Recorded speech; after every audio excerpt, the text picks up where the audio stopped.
이스라엘의 사사 입다가 암몬 자손의 왕과 서로 사신이죠. 메신저를 주고받으면서 외교적 노력을 통해서 문제를 해결하려고 합니다. 이슈가 되는 것은 영토권 다툼이죠. 지금도 나라 간의 영토권 다툼이 치열하죠. 당시에도 그랬습니다. 암몬 자손이 이스라엘이 자신의 땅을 불법적으로 점유하고 있다. 돌려달라. 그렇게 요구합니다. 그런데 암몬 자손의 의도는 이것이 억지 주장이라는 것을 입다의 논박을 통해서 충분히 알지만 그럼에도 불구하고 불순한 의도를 가지고 있기 때문에 영토를 빌미로 이스라엘을 압제하려고 하는 그런 악한 의도를 갖고 있기 때문에 이런 외교적 노력은 외교적 협상은 결렬됩니다. 암몬 자손은 막무가내식으로 요구하고요. 그 요구에 입다는 오늘 본문을 보면은 역사적 또 신학적 그리고 상식적으로 그 암몬 자손의 요구가 얼마나 잘못되고 부당한 것인지를 논박합니다. 조목조목 반박합니다. 먼저 역사적으로 볼 때 지금 암몬 자손이 요구하고 있는 영토의 반환은 사실 암몬 자손의 땅일 때 이스라엘이 그것을 취한 것은 아닙니다. 암몬 자손이 그 땅의 일부를 아모리 족속한테 잃었고요. 이스라엘 백성이 출애굽하면서 가나안 땅에 들어가고자 할 때 모압과 에돔은 그 길을 내주지 않았죠. 그래서 돌아갔습니다. 돌아가는 중에 맞닥뜨린 족속이 바로 아모리 족속이고요. 구약 성경이 참 많이 나오죠. 시혼, 아모리 족속의 왕 시혼. 그런데 이 아모리 족속은 모압이나 에돔처럼 땅을 내주지 않은 것뿐만 아니라 땅을 내주지도 않았지만 오히려 이스라엘 백성들을 선제 공격했습니다. 그래서 이스라엘 백성은 그 아모리 족속에 맞서 싸웠고요. 그때 얻은 땅이 바로 요단 동편의 땅이죠. 그런데 그 아모리 족속을 통해서 얻은 땅을 이제 와서 암몬이 돌려달라라고 요구하고 있는 것입니다. 오늘 말씀 21절 22절에 보면 이스라엘의 하나님 여호와께서 시온과 그의 모든 백성을 이스라엘의 손에 넘겨주심에 이스라엘이 그들을 쳐서 그 땅 주민 아모리 족속의 온 땅을 점령하되 아르논에서부터 야포까지와 광야에서부터 요단까지 아모리 족속의 온 땅을 온 지역을 점령하였느니라. 이스라엘은 암몬에게서 땅을 얻은 적이 없습니다. 아모리 족속과 전쟁을 통해서 얻은 것이고요. 그 땅을 취한 것입니다. 또 23절에는 그 땅을 주신 하나님에 대한 입다의 신앙 고백이 나옵니다. 우리가 이 땅을 우리의 성읍으로 지금 차지하고 있는 이유는 우리 하나님이신 여호와께서 우리에게 주신 것이다. 신앙을 드러내고 있습니다. 23절에 보면 이스라엘의 하나님 여호와께서 이같이 아모리 족속을 자기 백성 이스라엘 앞에서 쫓아내셨거늘 내가 그 땅을 얻고자 하는 것이 옳으냐. 아모리 족속을 통해서 얻은 땅이고 그리고 아모리 족속을 하나님께서 쫓아내신 것이다. 너희 왕은 아무런 상관이 없다라고 분명히 입다는 그의 신앙적 고백을 통해서 하나님 이스라엘이 행하신 그 위대한 일을 천명하고 있습니다. 하나님 주신 땅을 우리는 소중히 여기고 소중히 지키는 것이다. 이것이 우리의 해야 할 일이다. 라고 잘 말하고 있습니다. 입다는요, 이것을 보면은 힘센 용사이기도 했지만 그의 신앙이 하나님 앞에서 정말 올곧고 바르게 서 있는 사람입니다. 여러분, 신앙적으로 바르게 서 있으면 세상의 압박이 되지 않죠. 아니, 나는 하나님 섬기는 거다. 이거 하나님 내게 허락하신 것이다. 하나님 내게 주신 사명이다. 이렇게 당당하게 세상의 부당한 요구에 맞설 수 있다라는 것입니다. 마음이 온전히 서 있지 못하기 때문에 신앙이 온전히 서 있지 못하기 때문에 흔들리고 또 넘어지고 또 타협하고 따라가는 경우가 종종 있죠. 우리에게서 너무너무 분명한 신앙의 이유가 되는 것은 바로 하나님이 되어야죠. 하나님이 나에게 시킨 것이다. 하나님이 내게 주신 것이다. 나는 이것을 지켜내는 게 당연하다라고 입다는 주눅들지 않고 당당하게 말했다라는 것입니다. 마지막으로 입다의 마지막 논박은 지금 동안 300년 동안 우리가 이 성읍을 우리의 것으로 알고 또 하나님 주신 귀한 성읍으로 우리가 살아가고 가꾸고 있는데 그동안 그러면 뭐 했냐? 왜 지금 와서 이렇게 얘기하느냐? 우리가 영유권 문정이 있을 때마다 늘 하는 거죠. 실효적 지배. 300년 동안 우리 것이었는데 왜 이제 와서 말하느냐. 이것은 악한 의도가 있다는 것이죠. 힘이 약해진 이스라엘을 힘이 상대적으로 세진 암몬이 땅을 빌미로 이스라엘을 공격해서 압제하고자 하는 그 불순한 의도를 지금 입다는 지혜로 다 간파하고 있는 것입니다. 입다가 간파하고 있는 것처럼 이렇게 완벽한 논박이죠. 이렇게 말했음에도 불구하고 암몬 자손은 받아들이지 않습니다. 평화적인 노력에도 불구하고 암몬 자손의 왕은 협상을 결렬시키죠. 28절에 보면 암몬 자손의 왕이 입다가 사람을 보내어 말한 것을 듣지 아니하였더라. 듣지 않았습니다. 오늘 말씀에서 열심히 논박하는 이 입다의 모습을 보면서 우리가 깨닫는 게 무엇입니까? 하나님께 쓰임 받는 사람은 하나님이 이 일을 행하시는 이유를 명확히 알고 있어야 한다라는 것입니다. 하나님의 쓰임을 받는 하나님의 사람은요, 하나님이 이 일을 왜 행하시는지, 또 이 사명을 통해서 이루고자 하시는 것이 무엇인지, 하나님이 나를 통해서 나에게 주신 이 사명을 통해서 하나님이 이루고자 하시는 것이 무엇인지 그것을 우리도 명확하게 알고 있어야 합니다. 하나님 편에서 분명한 확신을 가지고 있어야 힘이 나죠.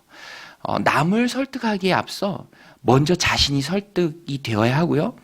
입다처럼 분명한 목적의식, 이 일에 대한 분명한 당위성, 정당성, 그것이 있어야 나에게서부터 힘이 나는 것이죠. 그래야 확신 있게 일할 수 있다라는 것입니다. 모르고 하면, 덮어놓고 하면 추진력도 약해지고요. 또 어려운 때에 금방 쓰러질 수도 있고요. 중요한 것은 이 일을 왜 해야 하는지 그것을 분명히 알고 할 때 힘이 나는 것입니다. 부모님들이 자녀들한테 어떤 일을 시키죠. 그러면 자녀들은 그 일을 왜 하는지에 대한 이해가 명확하지 않아요. 그러니까 힘들고 어려운 것뿐이에요. 이걸 왜 하나?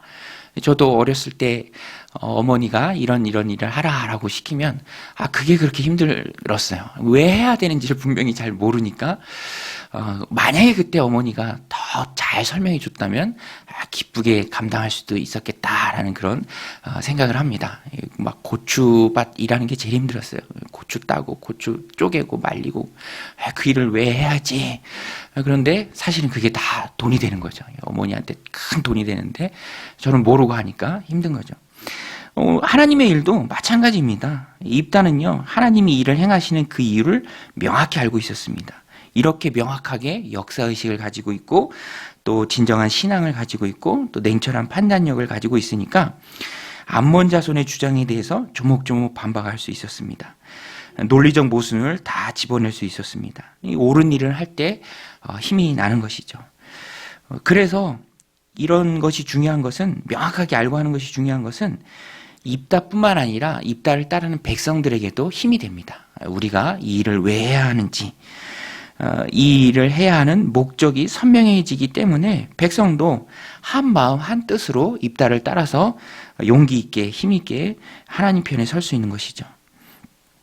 이 땅이 왜 소중한지, 하나님 왜 이 땅을 우리에게 주셨는지, 그리고 왜 암몬 자손을 몰아내야 하는지 그 목적이 분명해진다라는 것입니다.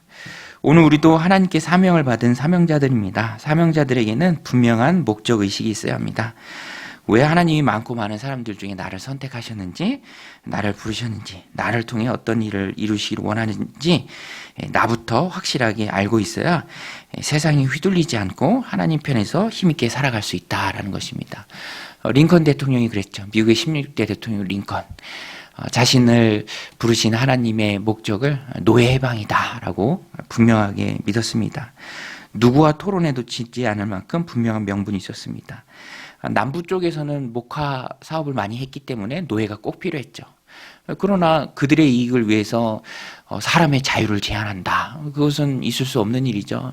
아브라함 링컨에게 있어서는 너무나도 분명했습니다. 그래서 누구와 토론해도 지지 않고요. 결국에는 그 하나님의 뜻을 이루기 위해서 전쟁도 감수하죠. 남북전쟁이 노예해방 때문에 일어난 전쟁이었죠. 결국에는 노예해방을 이루어냈다라는 것입니다. 오래전 조선 땅에 들어와서 선교하시는 선교사님들도 대부분 말렸죠. 그 미지의 땅, 조선 땅, 여행하기 위험한 국가 가지 말라.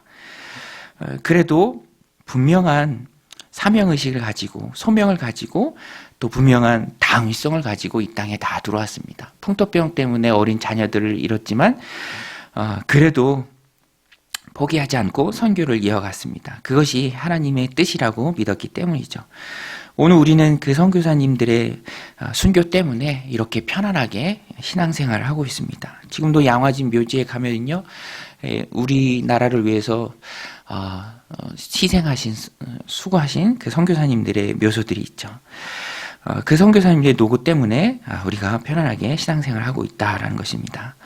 오늘 말씀을 마음에 새기고 오늘 우리는 입다처럼 하나님의 일을 행할 때 분명한 이유를 알고 힘있게 그 사명을 감당하는 저 여러분들이 다 되시길 바랍니다. 또 입다는 분명한 확신이 있었기 때문에 지금 벌어지고 있는 모든 일을 하나님께 가지고 가서 하나님께 맡길 수 있었습니다. 하나님 아시죠? 하나님이 판단해 주세요라고 정말로 하나님 편에 서서 하나님 주신 그 당위성 가운데 분명한 이유 가운데 내가 하나님의 일을 하고 있다라고 확신이 있었기 때문에 반대자들에 대해서 하나님, 반대자들과 나와의 사이에서 하나님 판단해 주세요라고 최종 결정을 하나님께 맡길 수 있었습니다. 27절에 보면 내가 내게 죄를 짓지 아니하였거늘 내가 나를 쳐서 내게 악을 행하고자 하는도다. 원하건대 심판하시는 여호와께서 오늘 이스라엘 자손과 암몬 자손 사이에 판결하시옵소서 하였으나 이렇게 당당하게 말할 수 있었습니다. 성도는 하나님 편에 서서 일해야 합니다. 하나님께서 판단해 주세요라고 말할 수 있는 마음의 확신과 그 지점에서 서 있어야죠. 그래야 하나님께 믿고 맡길 수 있습니다. 그래야 당당하고 확신 가운데 힘있게 하나님 주신 삶을 떳떳하게 살아갈 수 있다라는 것입니다. 성도에게 있어서 떳떳함이 없다면 다 잃어버린 것이죠. 세상에 끌려다닐 수밖에 없습니다. 세상의 말에 굴하지 않고 당당하게 말할 수 있는 그 유일한 길은 하나님 편에 서서 하는 것입니다. 그 모습이 오늘 우리들에게 중요하다라는 것입니다. 하나님께서 많고 많은 사람들 중에 우리를 부르셨고요. 귀한 사명을 주셨고요. 또 하나님의 일을 우리에게 맡겨주셨습니다. 우리는 하나님의 편에 서서 그 일을 힘있게 감당할 때 하나님의 기쁨이 되고요. 또 하나님 주신 힘 가운데 하나님이 내 편을 들어주실 수 있는 하나님이 나에게 옳다라고 판결해 줄 수 있는 그 지점에서 그래서 우리가 힘있게 일해야 한다라는 것입니다. 오늘 말씀을 마음에 새기고 언제든지 하나님 판단해 주세요라고 말할 수 있는 그 자리에서 맡겨진 사명에 충성을 다하는 저 여러분들이 다 되시기를 복된 오늘 하루의 삶이 되시기를 주님의 이름으로 간절히 축원드립니다. 우리 같이 말씀 붙들고 기도할 때 하나님 오늘 우리도 하나님 맡겨주신 귀한 사명